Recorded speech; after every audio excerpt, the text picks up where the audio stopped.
আসসালামু আলাইকুম আপুরা, আজকে আমি বানিয়ে দেখাবো পপকর্ন। তো এই পপকর্নটা এখন কম বেশি সবাই পারে বানাতে, তবে যারা না পারে এটা শুধুমাত্র তাদের জন্য। তো যারা না পারেন তারা শিখে নেন, এত সহজভাবে বানানো যায় পপকর্ন। দেখুন, তো প্রথমে আমি পপকর্নের দানাগুলো নিয়ে নিলাম, মানে ভুট্টার দানাগুলো নিয়ে নিলাম। তারপরে একটা ফ্রাই প্যান বসাই দিলাম। এটা হচ্ছে আমার ফ্রাই প্যান আর কি, পাতিলটা এটা বসাই দিলাম।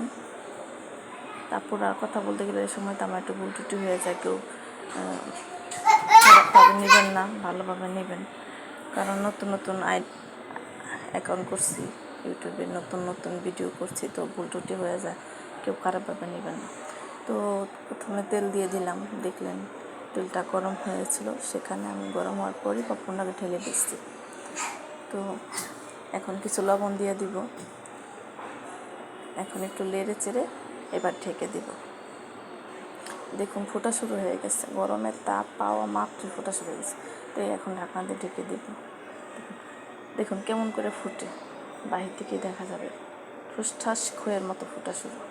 তো আপুরা, আমার নতুন চ্যানেল, অবশ্যই সবাই আমার পাশে থাকবেন, সবাই আমাকে একটু দয়া করে আমার চ্যানেলটাকে সাবস্ক্রাইব করে দিবেন, অনেক উপকার হবে। আমার নতুন চ্যানেল কিছু করতে চাইছি, আপনাদের দোয়া এবং আপনাদের আশায় আপনারা যদি একটু সাপোর্ট করেন, সেই আশাতেই।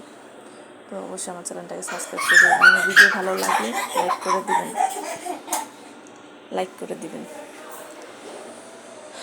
তো দেখুন কি সুন্দর করে ফুটছে, এই দেখুন আমার পপকর্ন হয়েও গেছে। মাত্র 2 থেকে 2.5 মিনিট সময় লাগে টোটাল। তো এত সহজ, দেখুন কত সহজে পপকর্নগুলো ভেজে নিলাম আর কত সুন্দর ফুটে গেছে। তো দোকানের চাইতে কোনো অংশে কম নাই পপকর্ন ভাজা, হ্যাঁ, আর খাইতেও অসাধারণ মজা। তো বৃষ্টির